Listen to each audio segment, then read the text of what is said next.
Hello friends, welcome to Shikhar Sarathi educational YouTube channel. तो जैसा कि हम लोग बेसिक क्लासेज में 5 क्लासेज कंप्लीट कर चुके थे और आज बेसिक में आपकी 6 नंबर की और अंतिम क्लास है आज बेसिक की। और नेक्स्ट क्लास से हम लोग एज जो हमारा पहला चैप्टर है एज चैप्टर को कंप्लीट करेंगे।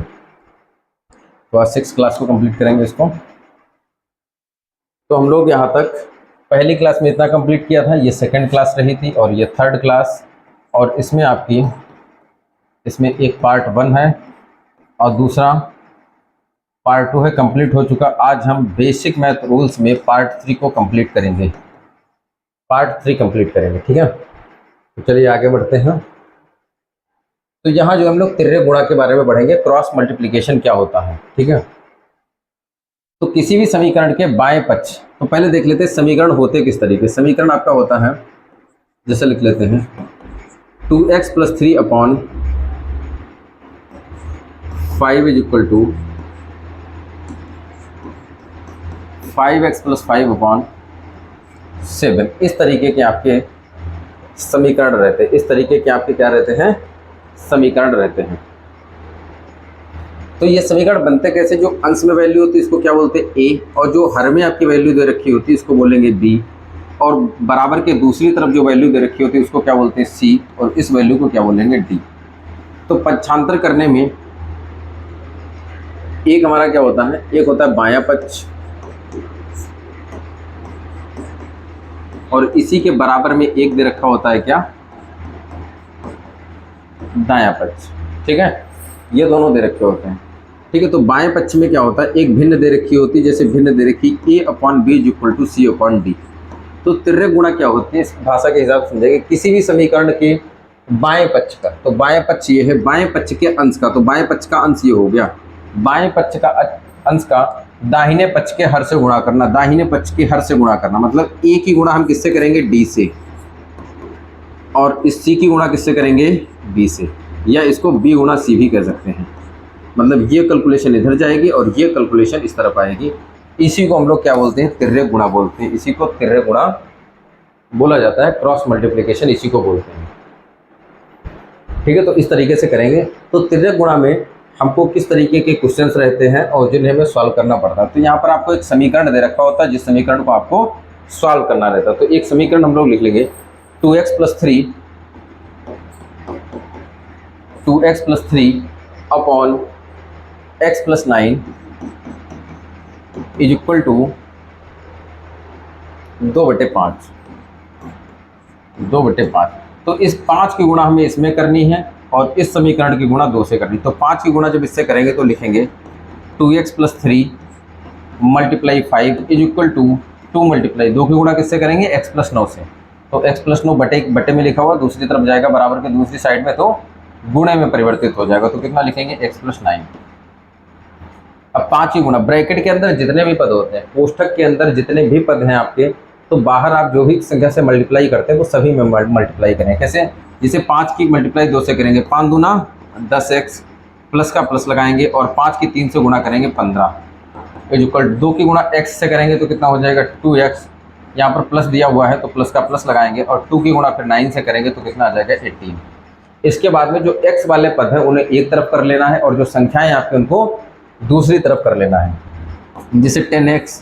अब x वाला पद यहाँ 2x है, ये प्लस की वैल्यू इस तरफ लाएंगे तो क्या हो जाएगी, माइनस की वैल्यू हो जाएगी 2x इज इक्वल टू 18, तो सेम इट रहेगा 15। यहाँ पे 15 जो है प्लस का है, बराबर की दूसरी तरफ जाएगा, तो प्लस का 15 काहे का हो जाएगा, माइनस का 15 हो जाएगा। 10x में से 2x जाएगा, कितना बचेगा 8x इज इक्वल टू 18 में से 15 जाएगा, कितना बचेगा 3।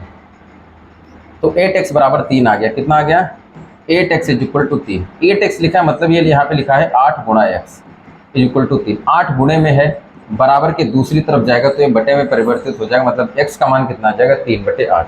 कहने का मतलब है कि x का मान यदि आप 3/8 रखेंगे, x का मान दोनों जगह 3/8 रखेंगे तो ये समीकरण का मान कितना आएगा, 2/5 आएगा। x का मान पूछा गया था, तो इस तरीके से हम लोग x का मान फाइंड आउट कर लेंगे। जब भी हम मैथमेटिक्स पढ़ेंगे तो लगभग 5% क्वेश्चन, 100 क्वेश्चनों में 5 क्वेश्चन आपको ऐसे मिल सकते हैं, 5 भी नहीं, 3 से 4 क्वेश्चन मान लो, 2 या 3 क्वेश्चन आपको ऐसे मिल सकते हैं जिसमें आपको इस तरीके की कैलकुलेशंस करने को आ सकती है। हालांकि हम लोग इस तरीके की कैलकुलेशंस को अवॉइड करेंगे और लॉजिक और ऑप्शन मेथड के थ्रू सारे क्वेश्चंस को हल करेंगे।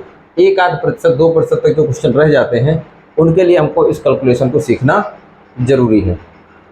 आगे बढ़ते हैं। तो एक और यहाँ पर अगला क्वेश्चन लिख लेते हैं। अगला क्वेश्चन हमारा रहेगा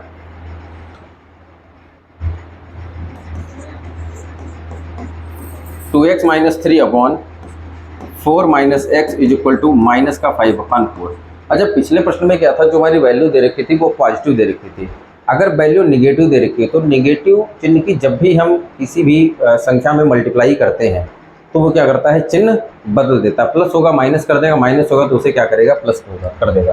तो कैसे, आइए जानते हैं। तो इस 4 की गुणा इससे करेंगे तो 2x - 3 में मल्टीप्लाई किससे करेंगे, इस वाले 4 से मल्टीप्लाई करेंगे, मल्टीप्लाई 4 इक्वल टू था, इक्वल टू लगा दिया।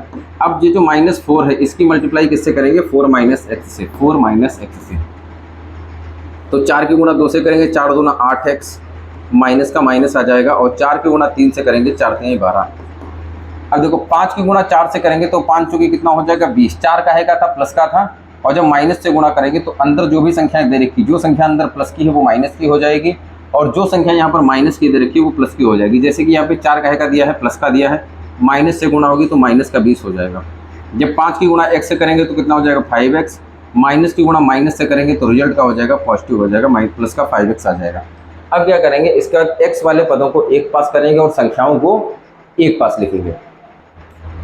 तो जैसे लिखेंगे 8x, ये प्लस का 5x है, बराबर के दूसरी तरफ आएगा, माइनस का 5x हो जाएगा, इज इक्वल टू माइनस का 20 है, और ये माइनस का 12 यानी माइनस का 12 जब प्लस दूसरी तरफ जाएगा तो क्या हो जाएगा, प्लस का 12 हो जाएगा। तो यहाँ 8 में से 5 जाएगा, कितना बचेगा, 3x।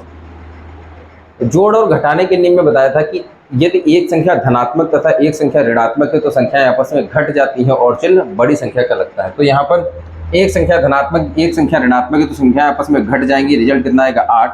दोनों में बड़ी संख्या कौन सी है, प्लस का 12 या माइनस का 20। तो जो भी संख्या बड़ी होगी, तो 12 और 20 में बड़ी संख्या है 20, 20 का चिन्ह माइनस है तो हमेशा माइनस का चिन्ह रहेगा।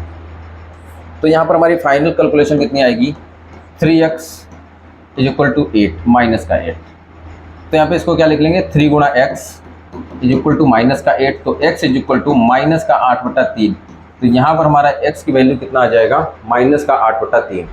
तो उम्मीद करते हैं कि आपको तिर्यक गुणा में 2 एग्जाम्पल करा दिए हैं। इस जैसे यदि आपके पास और एग्जाम्पल हैं तो मैं व्हाट्सएप कीजिए। नंबर हमारा कितना है, 930 539 2397, ठीक है।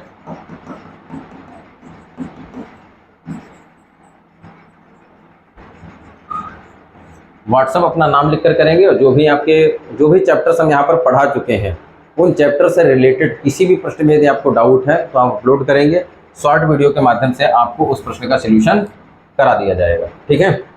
चलिए आगे बढ़ते हैं। आगे हम लोग पढ़ेंगे दशमलव भिन्न। तो दशमलव भिन्न क्या होती है, दशमलव भिन्न की डेफिनेशन लिख लेंगे, दशमलव भिन्न की डेफिनेशन लिख लेंगे, दशमलव भिन्न की डेफिनेशन लिखेंगे, ऐसे भिन्न जिनका हर 10 की घात के रूप में होता है, ऐसे भिन्न जिनका हर 10 की घात के रूप में होता है, ऐसे भिन्न जिनका हर 10 की घात के रूप में होता है, ऐसे भिन्न जिनका हर 10 की घात के रूप में होता है, 10 की घात के रूप में होता है, दशमलव भिन्न कहलाती है, दशमलव भिन्न कहलाती है। ऐसे भिन्न जिनका हर 10 की घात के रूप में होता है दशमलव भिन्न कहलाती है। अब इस परिभाषा को एग्जाम्पल के माध्यम से समझेंगे, क्योंकि गणित में क्या होता है ना, परिभाषाएं नहीं समझ में आती, एग्जाम्पल से ज़्यादा अच्छी चीज़ें समझ में आती है। तो एग्जाम्पल देंगे, जैसे कि आपका एग्जाम्पल लिखा हुआ है 0.2, तो 0 पॉइंट देखेंगे तो क्या इसका जो हर है वो 10 की घात के रूप में है। तो देखेंगे यदि 0.2 का हम डेसिमल हटा देंगे तो दशमलव के बाद में एक अंक है, यानी नीचे एक शून्य बढ़ जाएगा, यानी 10 आ जाएगा। तो यहाँ जो हमारा हर है वो 10 की घात के रूप में है। यदि एक संख्या देखते हैं, जैसे दिया है 0.07, तो इसको लिखेंगे 0.07, दशमलव हटाएंगे, दशमलव के बाद 2 अंक है तो कितने जीरो आ जाएंगे, 2 जीरो आ जाएंगे। तो 7/100 को हम 7/10⁻² लिख सकते हैं। जैसे एग्जाम्पल दिया हो 0.125, तो इसको क्या लिखेंगे, 0.125 डेसिमल हटाएंगे 3 अंक है, दशमलव के बाद में 3 अंक है, तो नीचे कितने जीरो बढ़ जाएंगे? 3 जीरो बढ़ जाएंगे। तो इसको हम लिख सकते हैं 125/10⁻3। 3 जीरो है ना, 10 × 10 × 10 कितना हो जाएगा? 1000 हो जाएगा। यानी तो क्या लिखा था? ऐसे भिन्न जिनका हर 10 की घात के रूप में होता है। तो ये जो हमारी 0.125 भिन्न है, इसका हर जो है वो 10 की घात के रूप में है, तो ऐसी भिन्नों को क्या बोलते हैं? दशमलव भिन्न बोलते हैं। अब इसमें दिक्कत कहाँ पे आती है? इसकी कैलकुलेशन में। जैसे आपको दिया हो 0.2 × 0.008 दे रखा है, तो इस कैलकुलेशन में बच्चे डेसिमल गलत स्थान पर लगा देते हैं, जिससे उनका आसान सा भी प्रश्न क्या हो जाता है? गलत हो जाता है। तो इसके बारे में सीखेंगे, ठीक है। एक बात का और आप यहाँ पर ध्यान रखेंगे, जैसे कि आपको अगर दे रखा है 0.7 दे रखा है, या 0.70 दे रखा है, या फिर 0.700 दे रखा है, तो ये सभी आपस में क्या है? बराबर है, ठीक है। 70 लिख दो, 700 लिख दो, 7000 लिख दो, 7 लाख लिख दो, कितने भी आप शून्य बढ़ा दो, कोई इस संख्या पर कोई प्रभाव नहीं पड़ेगा। क्यों प्रभाव नहीं पड़ता? ये नोट डाउन हो गया होगा, ठीक है। सारा को नोट डाउन कर लेंगे या वीडियो को पॉज करके लिख लेंगे, आगे बढ़ते हैं। तो ये सारी वैल्यू क्या होती है? आपस में बराबर होती है। कैसे? जैसे आप 0.7 को यदि हल करेंगे तो 0.7 दशमलव हटेगा, बटे में 10 आ जाएगा, तो आप कहेंगे रिजल्ट आएगा 7/10, ठीक है। तो ये जो 0.7 है, ये 0.70 के बराबर होता है। तो कैसे? जैसे संख्या दी है 0.07, 0.70, तो आप यहाँ पे क्या कहेंगे कि आपने कहा था कि डेसिमल हटाएंगे, दशमलव के बाद 2 अंक है, तो नीचे हम 2 शून्य बढ़ा लेंगे, तो हमारी वैल्यू कितनी आ गई? 70/100। तो यहाँ 1 जीरो से 1 जीरो कट जाएगा, यदि हमारा फाइनल आंसर तो 7/10 ही आएगा। तो आप कितने भी जीरो बढ़ा देंगे, उतने ही जीरो नीचे बढ़कर कैंसिल हो जाएंगे। तो आपकी जो मेन वैल्यू है 0.7, वो 0.7 नहीं रहेगी, कोई प्रभाव नहीं पड़ेगा। चाहे हम 0.7 को हल करते तब भी कितना आता? 7/10 है, और 0.70 को हल करते तब भी हमारा रिजल्ट कितना आता? 7/10। यानी दशमलव के बाद में यदि कोई संख्या दे रखी है, उसके बाद आप कितने भी शून्य बढ़ा दें, कितने भी शून्य बढ़ा दें, उस संख्या पर कोई प्रभाव नहीं पड़ेगा। तो ये प्रभाव नहीं पड़ेगा। ये हमारा काम कहाँ आएगा? जब हम दशमलव वाली संख्याओं को जोड़ते और घटाते हैं, तब वहां पर काम आता है, ठीक है। तो आगे बढ़ते हैं। दशमलव भिन्नों का जोड़ और घटाना। दशमलव भिन्नों का जोड़ और घटाना। तो जोड़ और घटाने के नियम में आपको क्या करना है? आपको सिंपल सी एक चीज ध्यान रखनी है कि दशमलव के नीचे दशमलव आना चाहिए। दशमलव के नीचे क्या आना चाहिए? दशमलव के नीचे ही दशमलव आना चाहिए। जैसे दिया है 7.03 प्लस 2.3690, तो आपको इन दोनों संख्याओं को जोड़ना। तो सिंपल सा बात है, डेसिमल के नीचे डेसिमल आना चाहिए। तो 7.03 करेंगे, डेसिमल के नीचे डेसिमल लिखेंगे, डेसिमल के पहले 2 है, 2 लिख देंगे, डेसिमल के नीचे कितना है? 3690 है। अब इसको हम ऐड करेंगे, तो ऊपर कोई संख्या नहीं है। ऊपर यदि कोई संख्या नहीं है, तो ऊपर हम क्या करेंगे? ऊपर हम अपनी तरफ से उतने ही शून्य बना लेंगे। जैसे नीचे दशमलव के 4 अंक थे, तो ऊपर भी 2 शून्य बना लिए।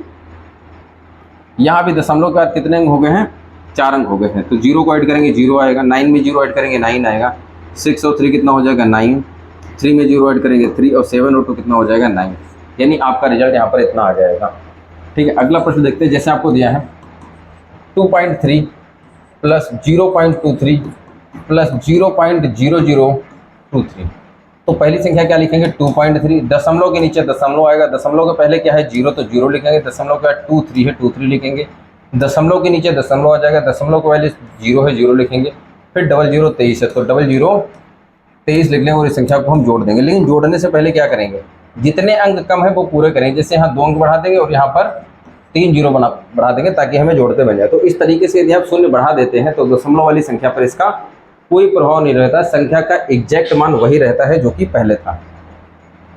तो इसको जोड़ लेंगे सिंपल तरीके से। 3 को 3 लिख देंगे, 2 को 2, 3 और 3 और 2 कितना हो जाएगा? 5/2।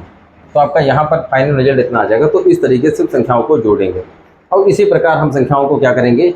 इसी प्रकार हम संख्याओं को घटा भी लेंगे। घटाने के नियम में देखेंगे, जैसे यहाँ पे माइनस लगा दिया बस, ठीक है। ये प्लस की वजह आपका माइनस था, तो सिंपल तरीके से बस ऐसे ही घटा लेना है।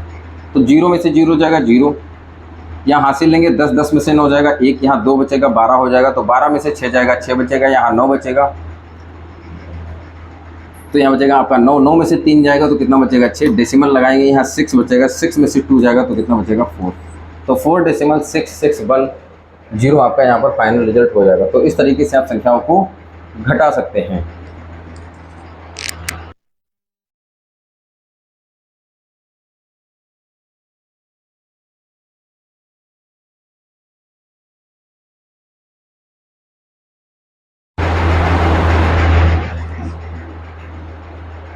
ठीक है, तो उम्मीद करते हैं कि भिन्न का जोड़ और घटाना बेहतर तरीके से सीख चुके होंगे। तो इस तरीके के 8 से 10 क्वेश्चन अपने आप से बना के सॉल्व करके देखेंगे और चेक करने के लिए अभी कैलकुलेटर का उपयोग कर लेंगे, जिससे आपको पता चल जाएगा कि आपने क्वेश्चन सही किए हैं या गलत। तो इसी तरीके से होगा। अब इस तरीके के 10 एग्जाम्पल कराएंगे ना तो क्लास और लंबी जाएगी, समझने को 2 से 3 क्वेश्चनों में आप समझ सकते हैं। ठीक है, अभी भी कोई इशू है तो कमेंट बॉक्स में कमेंट कर दीजिएगा, शॉर्ट वीडियो के माध्यम से करा देंगे। तो जितना आप पूछोगे शॉर्ट, जो भी आप व्हाट्सएप ग्रुप पर भेज कर पूछोगे, वो सिर्फ एक शॉर्ट वीडियो के माध्यम से आपको समझा देंगे। ओके, चलिए आगे बढ़ते हैं। आगे पढ़ेंगे भिन्न का गुणा। तो भिन्न के गुणे में कुछ चीज़ों का ध्यान रखेंगे।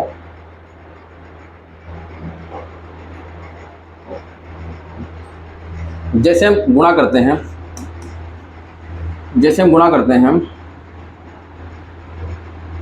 1.2 की गुणा अगर हम 6 से करते हैं तो दशमलव भूल जाओ, थोड़ी देर के लिए दशमलव भूल जाओ। 12 गुणे 6 पढ़ो तो 12 छंग कितना होता है, आप कहेंगे 72 होता है। अब डेसिमल कहाँ जाएगा, तो पूरा टोटल देखेंगे डेसिमल, दशमलव के बाद में एक अंक है तो यहाँ भी दशमलव के बाद में एक ही अंक होना चाहिए। जैसे आपकी संख्या होती 1.2 गुणे 0.6 होता, तब भी आप इसको 12 और 6 मानो। 12 छंग कितना हो गया 72, 12 छंग कितना हो गया 72। यहाँ देखेंगे डेसिमल के बाद एक अंक है, यहाँ देखेंगे डेसिमल के बाद एक अंक है, यानी टोटल कितने अंक होगा 2। तो डेसिमल के बाद में आपके कितने अंक आने चाहिए 2। जैसे आप देखेंगे आपकी संख्या दी है 0.12 गुणे 0.6, तो यहाँ भी आपका रिजल्ट कितना आएगा 72 ही रिजल्ट आएगा। लेकिन डेसिमल कहाँ जाएगा, 2 अंक यहाँ है दशमलव के बाद में और दशमलव के बाद में एक अंक यहाँ, यानी टोटल 3 अंकों के बाद दशमलव लग गया। 2 अंक हमारे पास है, तीसरा अंक नहीं है तो 0 बढ़ा लेंगे और 3 अंकों के बाद हमारा यहाँ पर डेसिमल हो जाएगा। ठीक है, जैसे आप 0.2 की मल्टीप्लाई करेंगे 0.3 से तो 3 दूना 6 होता है। डेसिमल कहाँ जाएगा, एक अंक यहाँ एक अंक यहाँ है तो 2 अंकों के बाद दशमलव हो गया तो 0 बढ़ा लेंगे। तो देखेंगे दशमलव के बाद में 2 अंक हैं तो दशमलव के बाद एक अंक यहाँ एक अंक यहाँ, तो टोटल कितने हो गए 2 अंक। जैसे आप देखेंगे 0.23 मल्टीप्लाई 0.0002 ऐसी संख्या दे रखी है तो 23 का दोगुना कर देंगे। 23 का दोगुना करेंगे तो कितना आएगा 46 आ जाएगा। अब डेसिमल कितने अंकों के बाद जाएगा, तो 2 अंक यहाँ हैं और 4 अंक यहाँ नहीं, 4 तो 6 अंकों के बाद दशमलव जाएगा तो 2 अंक यहाँ है, तीसरा अंक, चौथा अंक, 5वां अंक और 6ठा अंक। तो दशमलव का 2 अंक और 4 अंक यानी टोटल दशमलव का 6 अंक। तो दशमलव का देखेंगे 1 2 3 4 5 6, तो सीधी सी बात डेसिमल वाली संख्याओं की गुणा है तो नॉर्मल तरीके से आप गुणा कर देंगे और हर एक डेसिमल को काउंट करने के बाद में डेसिमल के बाद में उतने ही नंबर्स होने चाहिए। एक और इसमें देखते हैं, जैसे आपको दिया है 0.2 मल्टीप्लाई 0.02 मल्टीप्लाई 0.0003 मल्टीप्लाई 0.04, ये कैलकुलेशन दे रखी है। तो सिंपल सी आप संख्याओं की गुणा कर लें। 2 दूना 4, 4 तिहाई 12 और 12 चौक 48, तो संख्या कितनी आ गई 48। अब डेसिमल देखते हैं कितना, एक डेसिमल यहाँ है, 2 डेसिमल यहाँ है, ठीक है, और 4 डेसिमल यहाँ है, 2 डेसिमल यहाँ है। तो 4 और 2 6, 6 2 8 और 1 9, यानी डेसिमल के बाद में टोटल 9 अंक होने चाहिए। तो 2 अंक हैं 3 4 5 6 7 8 9, तो डेसिमल के बाद में एक अंक 2 और 1 3 4 3 7 2 9 अंक है डेसिमल के बाद। यहाँ देखेंगे 1 2 3 4 5 6 7 8 9, तो ये हमारा इस तरीके से रिजल्ट रहेगा। Is that clear. तो यहाँ हम लोग इस तरीके से दशमलव भिन्न का गुणा करेंगे। अब बात आती है दशमलव भिन्न का भाग करना। तो दशमलव भिन्न का भाग करना, इसमें आपकी 4 प्रकार की स्थितियाँ बनती हैं। कितने प्रकार की स्थितियाँ बनती हैं, 4 प्रकार की स्थितियाँ बनती हैं। तो पहली स्थिति क्या होती है, तो पहली स्थिति में पहली स्थिति, दूसरी स्थिति, तीसरी स्थिति, चौथी स्थिति, कोई भी स्थिति की हो सिर्फ एक तरीके से हल करेंगे। देखो चारों स्थिति बनती क्या है, चारों स्थिति के बारे में बात कर रहे हैं। तो पहली स्थिति ये बनती है कि आपका जैसे दिया है 1.33 बटे 0.19, यानी दशमलव के बाद में 2 स्थान है, दशमलव के बाद में 2 स्थान है, मतलब अंश तथा हर में समान संख्या के बाद यदि दशमलव है तो ये आपका फर्स्ट टाइप हो जाएगा। क्योंकि यहाँ क्या है, यहाँ दशमलव का 2 अंक है, दशमलव का 2 अंक है, यानी दशमलव समान स्थान पे, ये आपका फर्स्ट टाइप बन जाएगा। सेकंड टाइप आपका कैसा बनेगा कि सेकंड टाइप में आपका अंश में तो दशमलव होगा लेकिन हर में कोई दशमलव नहीं होगा। थर्ड आपका जो टाइप बनेगा, थर्ड टाइप आपका थर्ड जो टाइप बनेगा वो थर्ड टाइप आपका क्या होगा कि अंश में दशमलव नहीं होगा लेकिन हर में दशमलव हो सकता है, कहीं भी दशमलव हो सकता है हर में। और आपका जो चौथा टाइप बनेगा, चौथा टाइप ऐसा बनेगा कि अंश में तो दशमलव है और हर में भी दशमलव है, अंश में भी दशमलव है और हर में भी दशमलव है, लेकिन स्थान समान नहीं है। यहाँ दशमलव के बाद में 1 स्थान है, यहाँ दशमलव के बाद में 2 स्थान है।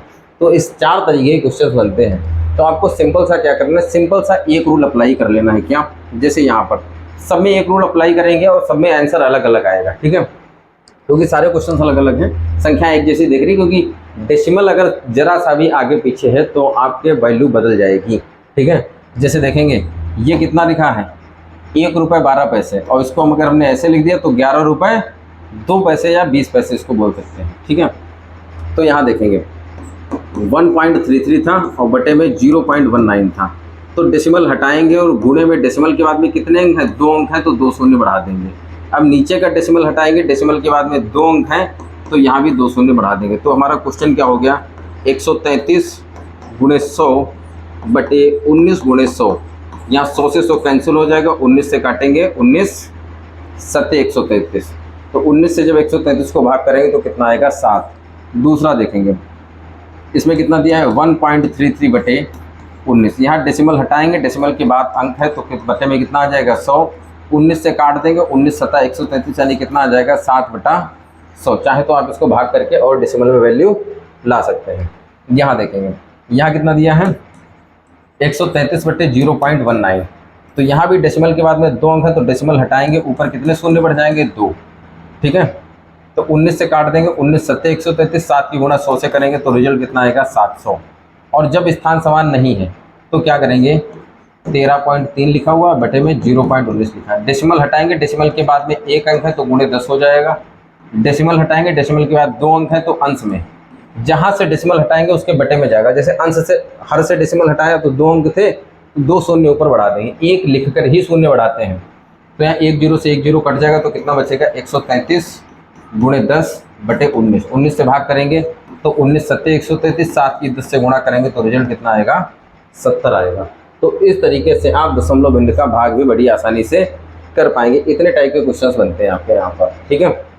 तो जिस भी डेसिमल बिंदु से अभी तक आपकी बेसिक की सारी क्लासेज कंप्लीट हो चुकी हैं, जिस भी टॉपिक से या जिस भी एग्जाम्पल के जैसा आप एग्जाम्पल कर रहे हैं, कोई भी इशू आ रहा है तो नंबर लिख दिया था, उस नंबर पे आप व्हाट्सअप करेंगे और अपना नाम डालकर, कहाँ से मैसेज कर रहे हैं, नाम और एड्रेस डालकर मैसेज करेंगे, ठीक है। फोटो खींच के स्क्रीनशॉट भेज दीजिएगा, जो भी क्वेश्चन नहीं लग रहा है, शॉर्ट वीडियो आपको तुरंत भेज दिया जाएगा, मतलब 24 घंटे के अंदर आपका शॉर्ट वीडियो आप तक पहुँच जाएगा। तो आज के लिए इतना ही। तो बेसिक लगभग हम लोगों का कंप्लीट हो चुका है।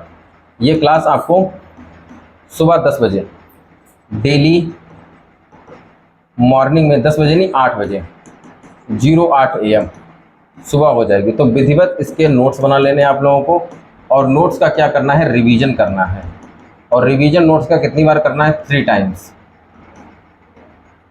तक रिवीजन करेंगे, ठीक है, ठीक है। तो 3 टाइम्स तक रिवीजन करेंगे। तो आज के लिए इतना ही। तो मिलते हैं कल अगले नेक्स्ट चैप्टर में, और आपका अगला जो चैप्टर रहेगा वो रहेगा एज। जय हिंद।